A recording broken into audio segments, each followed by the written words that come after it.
प्रदर्शन में मौजूद तमाम जो दूर दराज के इलाकों से और शिमला शहर के इर्द गिर्द से भी आप सभी पीड़ित लोग यहाँ आए हैं। मैं अपने संगठन CITU की ओर से आपके प्रति एकजुटता प्रकट करता हूं, आपको समर्थन देता हूं।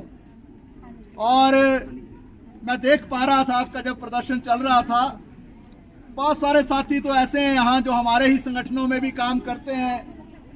कोई मिड डे मील में है, कोई आंगनवाड़ी में भी है। मैं सीवरेज ट्रीटमेंट के साथियों को भी देख रहा था, कुछ साहब के भी साथी हैं। आम जनता जो यहाँ शहर के अंदर है, कैथू में हमने बहुत सारा वक्त गुजारा, वहां के साथियों को देख पा रहा था, टूटू के साथियों को देख पा रहा था, सोहन जी और अन्य साथियों को देख पा रहा था।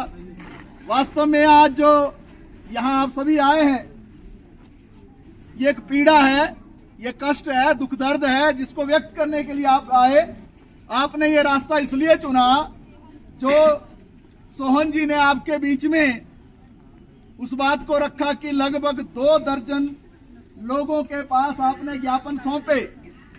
वो लोग चाहे अधिकारी थे, चाहे MLA थे, चाहे MP थे, चाहे सरकारों के हुक्मरान थे, लेकिन आपके दुख दर्द कष्ट का निवारण नहीं हुआ।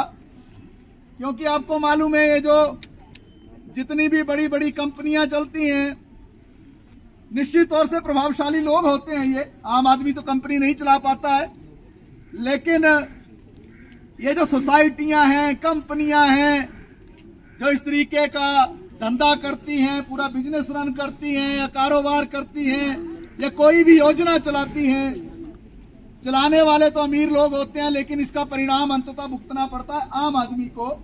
और मेरी किसी बहन ने यहाँ ठीक पीड़ा व्यक्त की और कहा कि मैं तो घर भी नहीं जा सकती। बिल्कुल सही बात कही, क्योंकि असल में ये जो आपने नाम लगाए बड़े बड़े और ये जो संस्था का नाम लिखा आपने, इसको कौन जानता था उस जगह? ये तो ब्रांच मैनेजर होंगे, प्रमोटर्स होंगे, एजेंट्स होंगे, दूसरे लोग होंगे जिनको पर्सनली जो है जनता में लोग जानते थे और उनके रेपुटेशन के आधार पर या जान पहचान के आधार पर ही कस्टमर ने पैसा लगाया होगा ना, आपके विश्वास पे लगाया ना। तो इसलिए जब वो पैसा डूबता है या हाथ में नहीं आता है, तो गुस्सा इधर को नहीं जाता जनता का, ग्राहक का गुस्सा कहाँ जाता है। और ये सच्चाई है कि पैसा तो आपने नहीं खाया, पैसा खाने वाले कोई और हैं।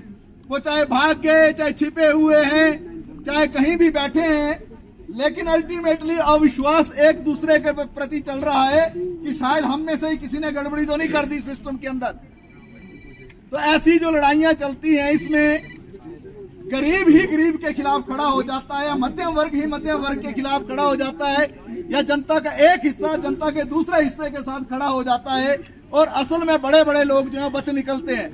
मैं भी साइड में यहाँ खड़ा था, हमारे आदरणीय भाई साहब वो बता रहे थे कि काफी इनकी भी रकम लगी है। फिर सुनने में ये भी आया किसी के 98 लाख भी लगे हैं। सुनने में ये भी आता है नॉर्मल 4, 5, 10, 12, 15, 20 लाख अपने भी।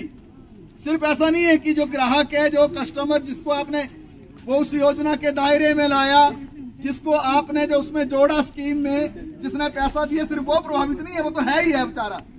लेकिन जो लोग काम भी कर रहे थे इस संस्था के अंदर, सोसाइटी के अंदर, उनमें से भी ज्यादातर लोगों ने पैसे तो लगाए हैं ना।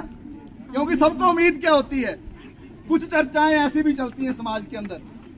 ये साइड में मैं कुछ चर्चाएं सुन भी रहा था, जो आम लोग थे, आप लोग नहीं, जो आम लोग थे, वो ये भी चर्चा कर रहे थे। कुछ लोग तो, ज्यादातर लोग तो आपसे हमदर्दी जता रहे थे कि गलत हुआ, पैसा मारा गया, खून पसीने से आदमी जो है कमाता है, 1 रुपया भी कमाता है तो बड़ी कड़ी मेहनत से कमाता है।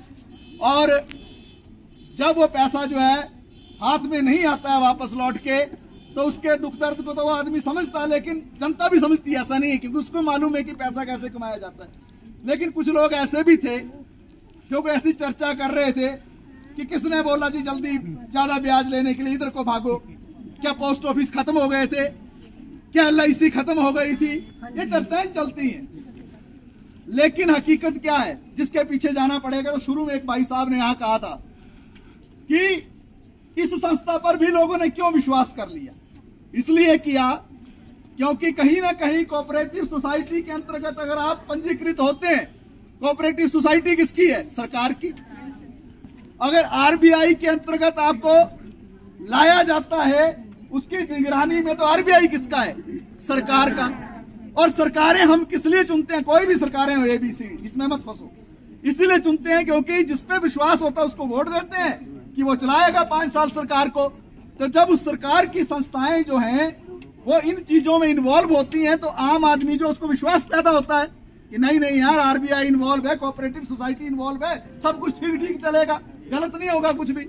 लेकिन इसके बावजूद भी जब हो जाता है और हाथ में कुछ नहीं आता है, तो दुख दर्द और पीड़ा और कष्ट बढ़ता है। अब ये 2 आदमियों को मैं देख रहा था, अब ये तो इनको दुख दर्द कष्ट उतना नहीं हो सकता, क्योंकि आप रियल लाइफ के आदमी हो, एक्चुअल दुनिया के आदमी हो ना। आपने कड़ी मेहनत की है ना, आपने ब्रांचें रन की है ना, आपने प्रमोशन की है ना, आप एजेंट बन के लोगों के बीच में गए हो ना, कड़ी मेहनत की। इसमें से 2 व्यक्ति जो मैं देख पा रहा था, ये रियल लाइफ के, बॉलीवुड के, रियल के नहीं, रियल लाइफ के, फिल्मी दुनिया के बड़े अच्छे एक्टर हैं, दोनों बड़े अच्छे एक्टर हैं। लेकिन इसी एक्टिंग के जरिए कंपनी ने, मींस सोसाइटी ने लोगों को कन्विंस करने के लिए, लोगों को अपने नजदीक लाने के लिए ऐसे लोगों को इस्तेमाल किया जाता है। टीवी चैनल में भी देखते हो ना आप, किसी मसाले की वो एडवर्टीजमेंट भी चलानी हो तो एक हीरो को आगे लाया जाता है, रजनीगंधा को भी प्रमोट करना तो हीरो आ जाता है सामने, या कोई क्रिकेटर आ जाता है या खिलाड़ी आ जाता है, तो लोगों को लगता है अच्छी होती होगी चीज। तो कहीं ना कहीं सिस्टम भी तो जिम्मेवार है ना, जो आपकी दूसरे कष्ट के लिए। और ये करने का मकसद क्या था हमारा आज के इस प्रदर्शन को? करने का मकसद ये था कि बहुत सारी चीजें जो आप कागजी रूप में चला रहे हैं वो तो